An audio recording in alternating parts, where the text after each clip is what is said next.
Let's get to some more of these questions, starting with Go Birds, who says this. What do you think about Bill Ackman meddling in the New York City mayoral election? I saw he demanded a one-on-one conversation with Zohran Mamdani recently. It was shocked by the entitlement. I'm shocked by Bill Ackman's entitlement too, and I say that as somebody who's known billionaires, been around billionaires, not huge numbers, but enough to know that, and I've talked about this before, the lives they live, unless you purposely try to escape it, and some of them do, to their credit, but not most, is designed to foster entitlement because you just have so much money. So many people want things from you, need things from you, and that leads to flattery and obsequious behavior. Everyone trying to placate you, tell you how great you are, validating you all the time. And you, of course, start to believe that you are an extremely important, insightful genius who deserves attention of anything or anyone the minute that you want it. And usually you get it because of how much money you have and for no other reason. I mean, Bill Ackman hasn't really produced anything. He hasn't contributed anything. He's manipulated the economic system well and figured things out within that to make a lot of billions. Some people admire those skills. I don't. But they are skills. There's, it is a skill. If everyone could do it, they would. But that's Bill Ackman. That's all he has. He has a lot of money. He has piles of money. $10 billion or probably more. There was just a Wall Street Journal profile of him that I encourage you to read. It's remarkable just how empty of a person he is. They said, did you have any struggles when you were a child? He's like, no, not really. Everything was nice. No struggles. No. And it shows. It shows. People who don't have any struggles, who don't go through anything difficult, who don't have to fight through things, who have the road paved for them by their parents, generally end up like Bill Ackman. People who are just empty, who don't have any spirit or soul. They're just very careerist-minded and accomplished. They can obviously succeed. But I believe character comes only from adversity. And if you build a life where you have none, or that happens to be the life you inherit, I do think you suffer for it. Now, I don't think it's just the Wall Street Journal profile and interview, but you just see Bill Ackman's public behavior. The entitlement of it is so extreme. Now, let's remember, Bill Ackman, I guess technically, is a New York City resident because he has an apartment there, like a massive, sprawling $60 million duplex. I think it's on the Upper East Side. But he also lives in, 9 other places. Billionaires don't really live anywhere. They have houses and, he has just a massive estate as well. And the Hamptons, that was where Charlie Kirk was summoned just a month before he was killed or so to Bill Ackman's Hampton estate to be told that he has to become more pro-Israel, disassociate himself with people who are critical of Israel, like Tucker Carlson. He lives, has houses all over the world. Flies on a private plane everywhere. So to say that he's a New York resident is already giving him too much credit, but okay, let's say he's a New York resident. He's one of 9 million New York residents. The involvement that he has demanded, the way in which he has insinuated himself into this mayoral race is, it's just so brazen. You would think these people would do it in a more subtle way. That's usually how they do it. They operate behind the scenes. Every politician runs to them and meets with them when they want because of how much money they have, but it's usually not done so much out in the open. Bill Ackman, especially on X and social media generally, has found this added way to get more validation and attention, which is by throwing his money around on Twitter. And he has really, after October 7th, he really got this adoration because he was so pro-Israel, demanding Ivy League schools fire their presidents, going on these, artificial outrage tours against college presidents because they weren't sufficiently pro-Israel or allowing anti-Israel protests, claiming that he was so outraged by their poor scholarship or their plagiarism, only for it to turn out that his wife, who actually got money from Jeffrey Epstein while at MIT, herself had plagiarism problems in her past. Oops. But he's really gotten high on this kind of public political affirmation. Became a Trump supporter out of nowhere, even though he was never a Trump supporter before, knowing he was going to win. And that Trump would be extremely pro-Israel. You look at most of the leading pro-Israel people, by which I mean the most vehement pro-Israel, none of them were pro-Trump. They never really trusted Trump fully on Israel. Most of them were lined up behind Ron DeSantis. The hardcore Zionists wanted Ron DeSantis. And then once it was clear that Ron DeSantis couldn't win, or Nikki Haley, but that Trump would, they all started flattering Trump and throwing money around to Trump and wormed their way into the inner circle. And Bill Ackman was one of those kind of people. I'm not saying he wanted DeSantis, but he saw that opportunity. So just look at some of the things he's been saying about the New York City mayoral race. First of all, last week, October 17th, a week ago from today, when there was 3 weeks to go before the election, Bill Ackman went on Twitter and said this about Zohran Mamdani, who, remember, is the almost certain winner, the highly likely winner, the front runner, obviously, to become the mayor of America's largest city. 3 weeks before the election, this is what Bill Ackman is demanding. Quote, "No word yet from Zohran Mamdani. He constantly attacks me, and most recently in tonight's debate, yet he is so far unwilling to have a one-on-one public conversation with me. Zohran, yes or no?" Zohran hasn't been attacking Bill Ackman. Why would he care about Bill Ackman? Zohran is attacking his closest competitor, which is Andrew Cuomo. And one of the bases on which he's attacking Andrew Cuomo is that Andrew Cuomo is being financed by pro-Trump billionaires, one example of which is Bill Ackman. So he brings up Bill Ackman, not because he's attacking Bill Ackman. He doesn't care. He couldn't care less about Bill Ackman. He's criticizing and attacking his opponent, which is what all candidates do and should do.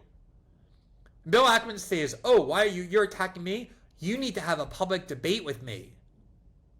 Why would the front runner for the mayoralty of New York City 3 weeks before an election publicly debate Bill Ackman, who's not in the race? I mean, can you imagine how the self-importance and the delusion that you have to be laboring under to think that anybody would do that? To not even be embarrassed to demand that? Imagine if I went on X, or anybody went on X who's not in the race, and said, "I demand that you, the front runner, stop campaigning and schedule a public debate with me, not with your opponents, but with me." I mean, everybody would look at, who the hell are you? Why would he debate you? This does not occur to Bill Ackman. Bill Ackman thinks he transcends everyone and everything in the race. It's such an amazing thing. Now, one of Bill Ackman's primary causes for the last 4 months has been ordering Curtis Sliwa to drop out of the race, even though Curtis Sliwa became the Republican nominee because the Republican Party chose him as that. He didn't have any other real opposition. But the Republican Party in New York City chose Curtis Sliwa as their nominee to run for mayor. No one else ran. Nobody chose Andrew Cuomo. Andrew Cuomo just declared himself a candidate after he lost by a resounding margin in the party to which he has belonged for life. But Curtis Sliwa is an actual nominee of the Republican Party, and yet Bill Ackman's primary demand for months has been ordering Curtis Sliwa to drop out of the race. Why would Curtis Sliwa listen to Bill Ackman? Before Eric Adams dropped out, he was also demanding Eric Adams drop out. And then when Eric Adams dropped out, Curtis Sliwa said he thinks Eric Adams likely got payments, not necessarily direct cash bribes, but some guarantee of some involvement in the future in something, because why wouldn't Eric Adams do that? Eric Adams has all this leverage. Oh, you don't want Zohran to win? You need me to drop out to have any chance. And of course, Eric Adams is exactly the kind of person who would only drop out if he used that leverage to get stuff what he wanted. Who knows what he got? Curtis Sliwa says what he got is financial guarantees, lucrative ones, from billionaires. And he says, Curtis Sliwa does, that he knows that because that's what has been offered to him as well. He refuses to take it. He didn't name Bill Ackman, but that certainly fits Bill Ackman's profile. I don't know if Bill Ackman did that or not, but I know that Bill Ackman has been obsessed with getting Curtis Sliwa out of the race. Why? Who are you to tell the Republican nominee that he has to drop out? Why should anyone listen to you, Bill Ackman? Are you responsible for his candidacy? No, you're not. Are you responsible for his campaign? No, you're not. Here's one of the things Bill Ackman did in his sort of jihad to destroy Curtis Sliwa's reputation and force him out of the race. He said, quote, this was just a couple days ago, "I spoke to someone who knows Curtis Sliwa, and now I understand why he's staying in the race. The city has an 8-to-1 matching program for New York City donors. Sliwa got $5 million or so of matching funds from the city for his campaign. According to my source, Sliwa's wife, friends, and others are on the campaign roll, and they are enjoying living off the city taxpayers who are funding his race and lifestyle. He doesn't want to end his campaign and have to return the funds, follow the money. When I asked the donor, when I asked why he doesn't care about New York, my source said he doesn't give a shit. Clearly, this is hearsay. Oh, you don't say.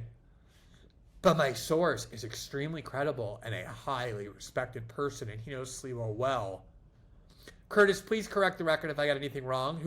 What personal or other related expenses is your campaign paying for? Is your wife and or family or friends on the campaign payroll and or receiving any funding? Please clarify the record. Now, this is so bizarre and suspicious for so many reasons. There's some magical, highly respected person who knows Sliwa well, who decided to come forward with his information about Curtis Sliwa's corruption, which is what that alleges.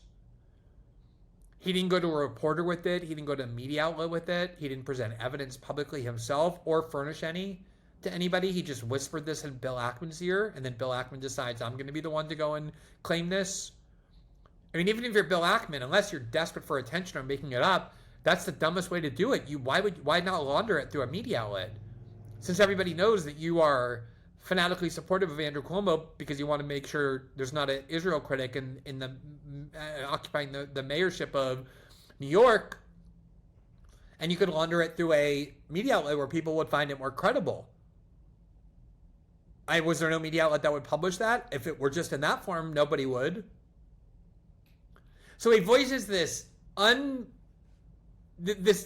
accusation unlinked to any identifiable source and unaccompanied by any evidence, documentary or otherwise.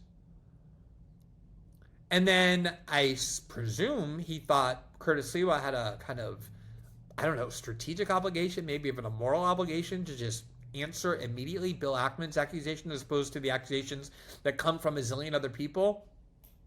The very next day, 24 hours later, Bill Ackman returns to X and says this, quote, I note that Curtis Sliwa has not chosen to challenge or correct anything in my post. One can therefore only conclude that my source is correct. Who goes around thinking like that? If I make an accusation about somebody,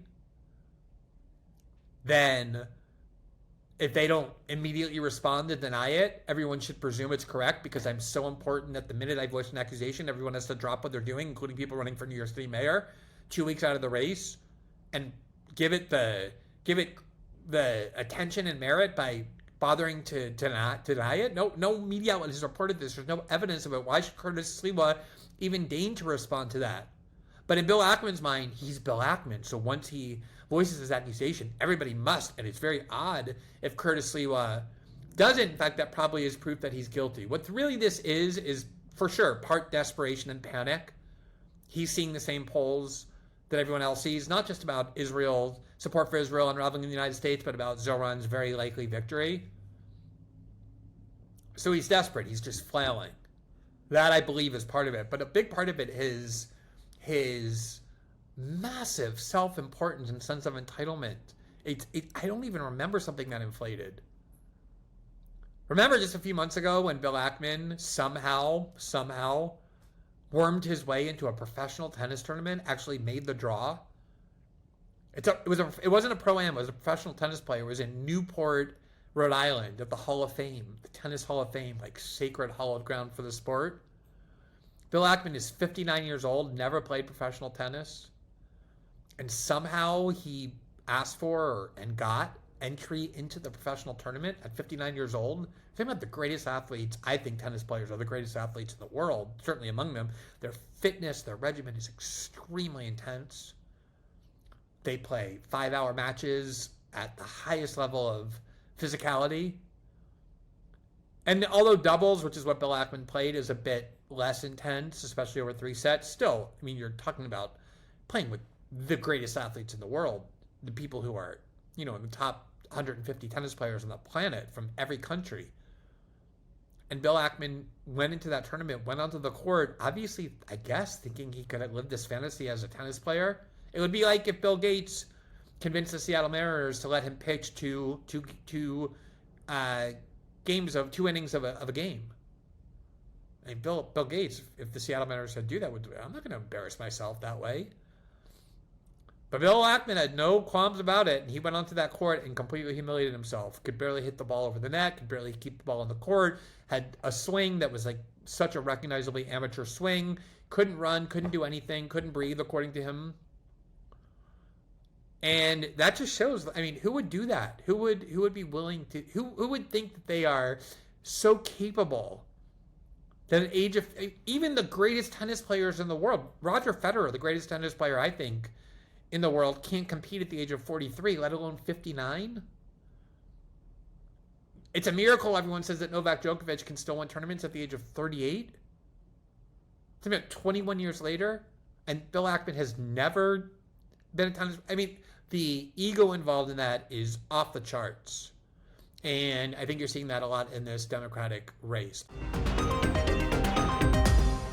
Thanks for watching this clip from System Update, our live show that airs every Monday through Friday at 7 p.m. Eastern exclusively on Rumble. You can catch the full nightly shows live or view the backlog of episodes for free on our Rumble page.